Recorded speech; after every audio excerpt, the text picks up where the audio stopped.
Just about the reality Charlie Woods faces every single time he steps onto a golf course. He's not just another talented junior player trying to earn college scholarships and build a competitive resume. He's Tiger Woods' son, which means every swing gets compared to the greatest golfer of his generation. Every tournament result gets analyzed through the lens of whether he's living up to his father's legacy. Every shot is watched by people who aren't just rooting for him to succeed, but are actively waiting to see if he'll crack under pressure that no teenager should have to carry. The junior golf circuit is brutal enough on its own without that additional weight. These are tournaments where hundreds of talented kids are fighting for rankings, recognition, and pathways to elite college programs and professional careers. The competition is fierce, the pressure is constant, and the margin between success and failure is razor thin. Most junior players deal with that pressure alone or with supportive parents who understand the game but aren't global icons whose every achievement set impossible standards. Charlie doesn't have that luxury. He has a last name that opens every door and simultaneously makes every door harder to walk through. He has a father whose career accomplishments are so extraordinary that even matching a fraction of them would be considered disappointing by people who don't understand how rare greatness actually is. And he has a spotlight that's been on him since before he was old enough to understand what it meant.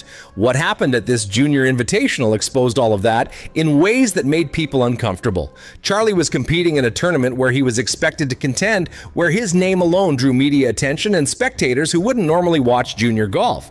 The pressure was building from the moment he arrived, not because of how he was playing, but because of who everyone expected him to be. If you want to understand what happened next, hit that like button and subscribe because this story reveals something profound about identity and choice. And then Charlie made a decision that nobody saw coming. Instead of grinding through the pressure, instead of forcing himself to meet everyone else's expectations, Charlie chose to step back. Not because he couldn't compete, not because his game wasn't ready, but because he recognized that the environment had become more about managing everyone else's expectations than about playing golf in a way that felt authentic to him. That choice shocked people because it contradicted the narrative everyone had built around Charlie Woods. The assumption has always been that Charlie would follow his father's path, that he'd embrace the pressure and thrive under it the way Tiger did, that carrying the Woods name meant accepting the burden without complaint and proving himself worthy through relentless competition. But what Charlie did was something arguably harder and more mature than just winning the tournament. He made a choice that prioritized his own mental health and authentic relationship with golf over meeting external expectations. He recognized that sometimes the bravest thing an athlete can do isn't pushing through regardless of cost, but acknowledging when the circumstances aren't serving their growth and choosing a different path. The immediate reaction was mixed and revealed a lot about how people view young athletes, especially those connected to legendary parents. Some praised Charlie for maturity beyond his years, for understanding that his worth isn't determined by junior tournament results, and that protecting his love for the game matters more than satisfying people he'll never meet. Others criticized the decision as soft or entitled, suggesting that champions push through discomfort and that stepping back represented a lack of competitive fire. But both reactions miss what's actually significant about this moment. Charlie Woods is a teenager trying to figure out who he is as a golfer and as a person, and he's doing it under scrutiny that would break most adults. The decision to step back wasn't about avoiding competition.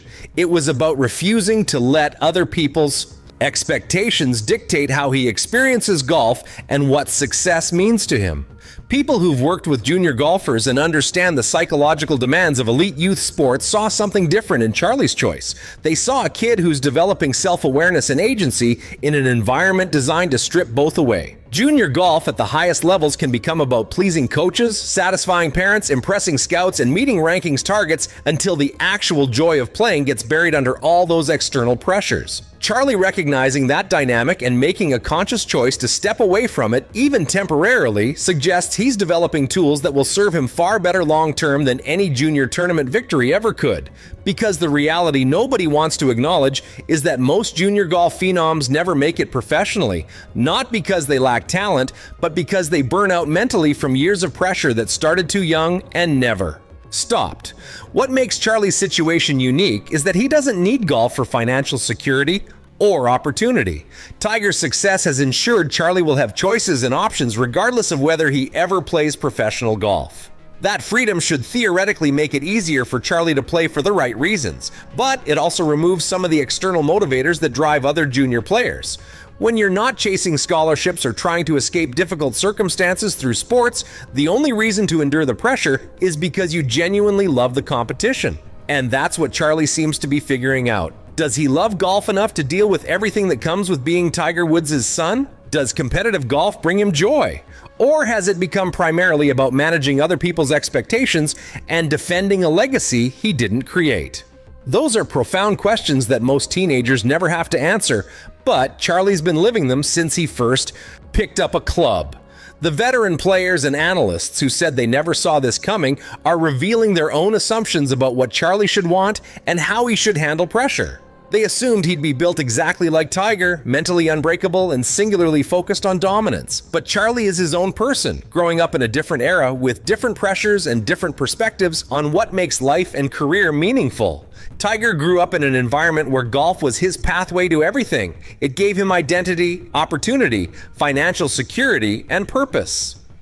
His relationship with pressure was defined by using golf to prove himself and change his family's circumstances. Charlie's relationship with golf is fundamentally different. He's not proving anything to anyone except possibly himself, and that changes the entire psychological equation. What this moment at the Junior Invitational revealed is that Charlie Woods is thoughtful, self-aware, and willing to make choices that prioritize long-term authenticity over short-term external validation. Whether that leads him toward professional golf or somewhere else entirely, those qualities will serve him better than any swing mechanic or tournament victory. The golf world expected Charlie to be Tiger 2.0, a carbon copy who would recreate the dominance and handle pressure identically. What they're discovering is that Charlie is something potentially more interesting, himself. A young player figuring out his own relationship with golf, his own definition of success, and his own boundaries around what he's willing to sacrifice for other people's expectations. That's not the story people wanted or expected, but it might be the story that matters most. Because in a sports culture that glorifies pushing through regardless of cost and treats mental health as weakness, several times Charlie glanced back toward Tiger, not in panic, but in uncertainty, as if searching for reassurance. Tiger gave none, and that silence was louder than anything he could have said. This wasn't Tiger the coach, this was Tiger the witness, allowing his son to experience the full weight of competition without a safety net. Buried inside that painful round, though, were moments that mattered more than they appeared. On the back nine, Charlie made two birdies, including a confident putt on the par 3 13th. For a brief stretch, the swing looked freer, the tempo steadied, the crowd leaned back in. It didn't lead to a comeback, but it proved Sommier something important. He hadn't lost his game entirely. The final result stayed an 81. The damage was done. Analysts quickly dissected the performance. Some questioned whether Charlie was ready for this level. Others pointed to the immense psychological burden of carrying the Woods name. What became clear was that this wasn't just a technical breakdown, it was emotional, mental. The collision between expectation and reality had arrived all at once. For many teenagers, a round like that would linger. It would bleed into the next day. Confidence would evaporate. The temptation to mentally check out would be overwhelming. Charlie Woods didn't do that. When he returned for round two, he looked different. Not flawless, not dominant, but composed. He found more fairways. His approach shots had better shape and intent. The reckless mistakes disappeared. Most importantly, the emotional spiral was gone. He played golf instead of fighting it. Charlie shot a 74, 3 over par, no double bogeys, no collapse, just steady, controlled golf. In isolation, it wasn't spectacular, but in context, it was extraordinary. After one of the most public struggles of his young career, under the brightest spotlight he'd ever faced, he responded with maturity. It wasn't enough to save his tournament. The cut line for match play sat at +2. Charlie finished at +14, missing it by 12 shots. The week was over. NBC Sports labeled it one of the most high-profile exits of the championship, not because Charlie was expected to win, but because so many believed he was ready to contend. But something shifted in that second round. Tiger Woods didn't speak publicly about it. He didn't need to. Those close to the situation noticed the change. The silence wasn't disappointment anymore. It was understanding. Charlie hadn't folded, he hadn't withdrawn, he hadn't blamed the course, the pressure, or the expectations placed on him since birth. He showed up again. That's what left Tiger speechless, because Tiger knows better than anyone what golf demands before it gives anything back. He knows greatness isn't built on highlight clips or junior trophies. It's forged in moments like this: public failure, private resolve, and the decision to walk back into the fire instead of away from it. Charlie Woods doesn't just play golf. He carries a surname that reshaped the sport. Every result is magnified, every stumble dissected. His performance at Trinity Forest wasn't judged like any other juniors. It became a referendum on his future. And that's an impossible burden for a 16-year-old. What the golf world saw wasn't a finished product. It was a teenager learning, in real time, what elite competition truly costs. The fearless, clutch version of Charlie that emerged in earlier tournaments didn't fully appear. Instead, fans saw something raw, uncomfortable, and deeply human. Great careers aren't defined by smooth ascents alone. They're shaped by how players respond when things fall apart. Charlie's week in Dallas was humbling, painful, and public, but it was also formative. He didn't quit. He didn't hide. He didn't disappear. He adjusted. He competed. He finished. That matters more than most people realize. Missing the cut by 12 shots stings, that there's no denying that. But gaining experience under this level of scrutiny, standing on the tee with Tiger Woods behind you and cameras everywhere, is something no junior ranking can measure. The dream didn't end at Trinity Forest. It ran headfirst into reality. And reality, in golf, is the greatest teacher of all. Charlie Woods walked off that course without headlines celebrating victory, without trophies or highlights, but he left with something else: an understanding of pressure, a lesson in resilience, and proof that he can stand back up when the world is watching him fall. That's what Tiger saw. That's why he stayed silent. Because some lessons aren't meant to be explained. They're meant to be endured. This chapter didn't end in triumph. It ended in growth. And for Charlie Woods, that may be the moment his real journey truly began. Woods made sure no one could ever say, "Just Tiger's kid" again.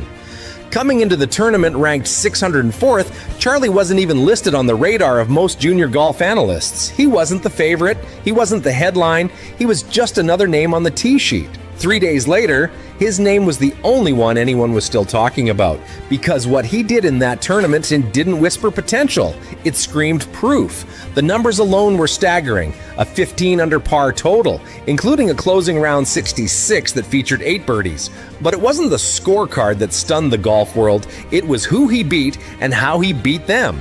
The field included 4 of the top 5 junior golfers in the country, including Miles Russell, the undisputed number 1. Charlie didn't edge him out. He didn't survive the pressure. He crushed the field, finishing 3 strokes ahead in one of the most competitive junior events of the year. It wasn't a fluke. It wasn't magic. It was a methodical dismantling. ESPN and Golf Digest quickly picked up the story, but even their headlines couldn't fully capture the shift. Because this wasn't just a breakout performance, it was a reintroduction. For the first time, fans, coaches, and even fellow players began to refer to him not as Tiger's son, but as a serious standalone title contender. And for the top juniors who had grown used to hearing the name Woods with nostalgia, it suddenly became a real-time threat. The legacy had returned, but this time it had its own swing, its own stride, its own story. There's a difference between playing well and playing with presence. Charlie had both. He didn't ride momentum, he created it. He didn't hope for mistakes, he forced them. Every hole was a statement. Every birdie was a message. He was no longer waiting for his name to be called, he was taking it. And as the dust settled at Streamsong, one thing was clear: junior golf had a new reality, and his name was Charlie Woods. This wasn't the coach, this was the father. He didn't arrive with fanfare. There was no press conference, no entourage, just a man in a cart, sunglasses on, sitting quietly near the ropes at Ballin Isles Country Club.